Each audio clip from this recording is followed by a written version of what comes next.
Salut les petits potes, j'espère que vous allez bien. Aujourd'hui, on se retrouve pour deux nouveaux threads d'horreur. J'espère clairement qu'ils vont te faire flipper. Mais avant ça, j'ai 2-3 petites infos pour toi. Et bah déjà, en premier point, c'est que... C'est mon anniversaire, c'est pas celui de ta mère. Mais faut vraiment que tu te calmes toi en fait.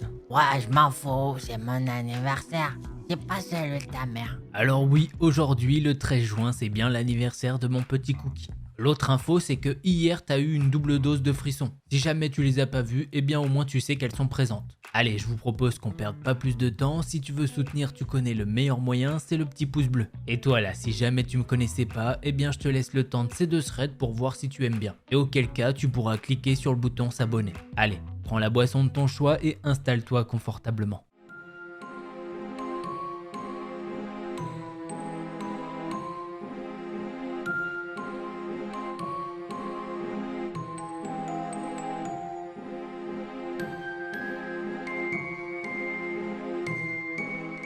L'histoire que je vais vous raconter, c'est celle de Jade. Elle a maintenant 17 ans, elle est née en France mais a déménagé en Guyane à ses 7 ans. Les parents de Jade sont des commerçants qui vendent des fruits et légumes dans les marchés. Jade et ses frères et sœurs les aident sur le marché le samedi. En 2020, le Covid arrive et les marchés sont donc fermés. Les parents de Jade ne travaillent donc plus, mais ne gagnent plus rien parce qu'ils ne peuvent plus vendre quoi que ce soit à cause du confinement. Pendant les grandes vacances, les parents de Jade ont trouvé une station dans laquelle ils peuvent travailler et donc gagner de l'argent afin de ne pas être ruinés. Mais malheureusement, les horaires sont moins cool. Ils doivent donc travailler toute la semaine. C'est là que va commencer le cauchemar de Jade. Au départ de ce nouvel emploi, tout va bien. Jade aide ses parents 2 fois par semaine pendant les vacances. Ces derniers travaillent à côté d'une station juste sur le parking. Ce qui fait que Jade et ses parents peuvent voir les employés venir mettre de l'essence dans leur voiture. Et dans cette station, il y a un employé qui met très mal à l'aise Jade. Il n'arrête pas de la fixer.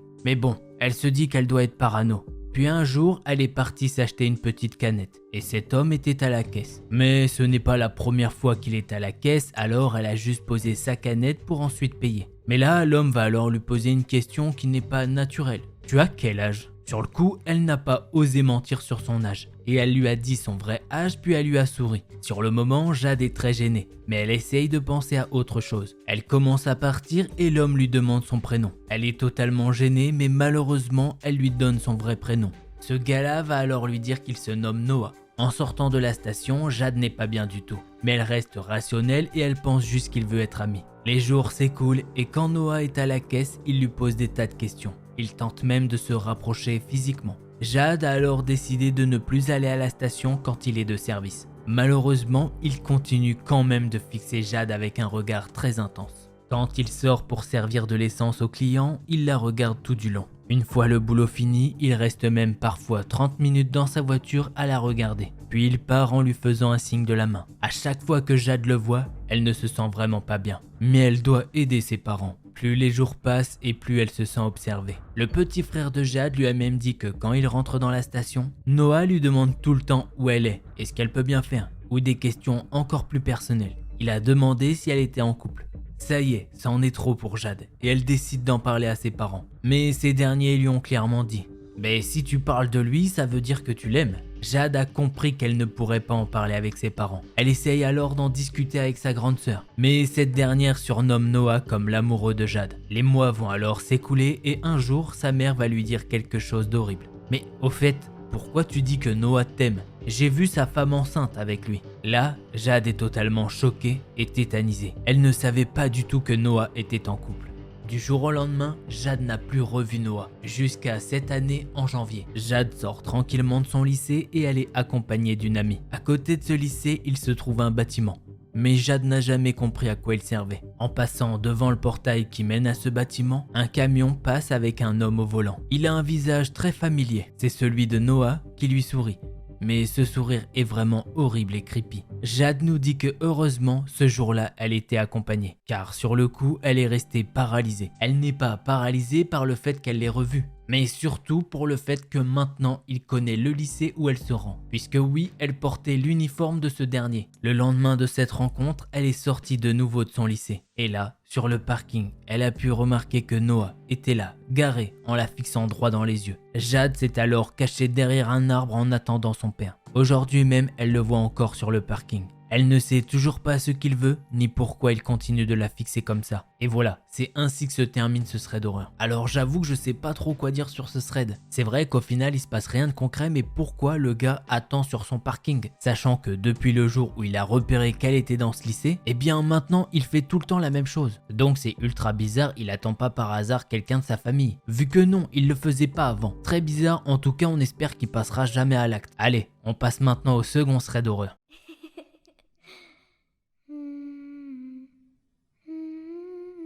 L'histoire que je vais vous raconter, c'est celle de Rachel. Avant de commencer cette histoire, Rachel nous explique quelques petites choses. Elle vit dans une grande ville et ne conduit pas beaucoup actuellement en raison de problèmes de santé. Et puis elle nous dit surtout que depuis la pandémie, eh bien c'est vrai, elle s'est tournée vers les applications de livraison. Alors un jour, vers 13h, elle décide de commander un déjeuner après avoir fait beaucoup de ménage. Rachel passe alors une commande sur Uber Eats. Elle s'installe sur son canapé et regarde une série à la télé. En quelques minutes, un chauffeur accepte sa commande et tout de suite elle remarque quelque chose. Son chauffeur se prénomme Anthony et il est en vélo. Mais Anthony n'a pas de photo de profil. De plus, cette personne n'a pas de livraison enregistrée à son actif. Au début, Rachel n'est pas du tout alarmée. Elle est plutôt amusée de la situation et elle se dit même « Eh bah dis donc, je suis la première cliente de cette personne ». Mais le temps passe. Et 30 minutes plus tard, Anthony n'a toujours pas bougé sur l'application. À ce stade, Rachel se dit que quelque chose ne va pas, ou bien que le conducteur est bloqué. Elle a donc contacté le support via l'option de chat.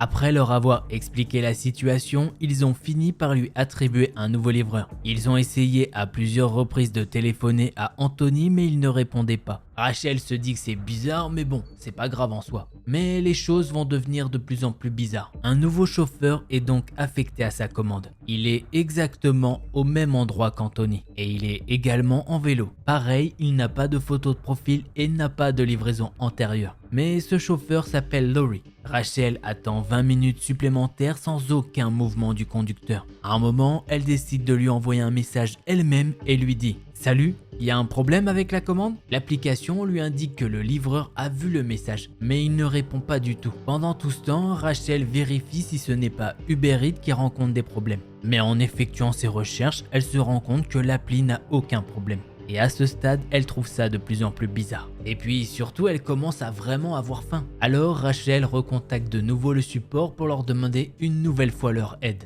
Ils essayent de contacter le chauffeur, mais pareil, aucune réponse. Ils réaffectent donc un nouveau chauffeur et s'excusent pour la gêne occasionnée. On arrive alors au troisième chauffeur, et pareil, c'est le même scénario. Il est au même endroit, sur un vélo.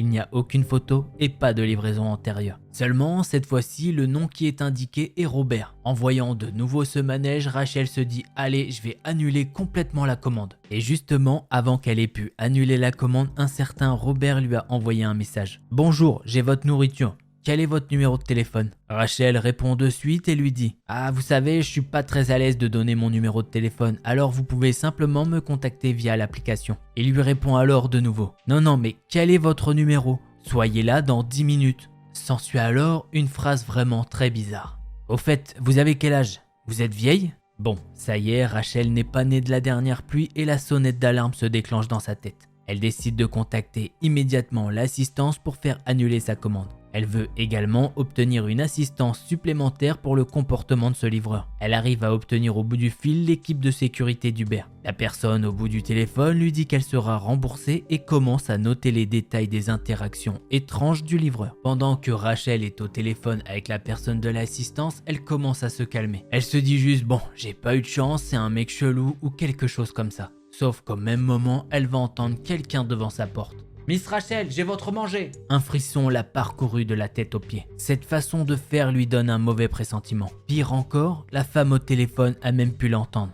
Et elle a également dit « Attendez, mais c'est le livreur ? C'est bizarre, nous avons pourtant annulé sa commande. » Rachel va alors se rendre devant la porte moustiquaire étant donné que la porte principale est ouverte. Rachel et cet individu peuvent alors se voir. L'homme commence à la regarder et il remarque très vite qu'elle est au téléphone. Cet homme est alors passé d'un sourire radieux à un air furieux. Le type s'est soudainement retrouvé contre la porte et il n'arrête pas de lui demander avec qui elle est au téléphone. À ce stade, Rachel lui demande de partir car il la met très mal à l'aise. Mais l'homme n'en reste pas là et s'énerve de plus en plus. Il cogne contre la porte. Il saisit la poignée de la porte tout en criant de le laisser rentrer. L'opératrice au téléphone lui demande si elle va bien. L'homme crie toujours et Rachel est complètement paralysée pendant quelques secondes. Puis elle a un déclic et referme sa grosse porte et la verrouille. L'homme s'énerve alors de plus en plus et donne maintenant des gros coups de pied dans sa porte. L'opératrice lui dit alors d'appeler la police. Rachel crie à ce type qu'elle est avec la police au téléphone. L'homme finit alors par s'éloigner de chez elle.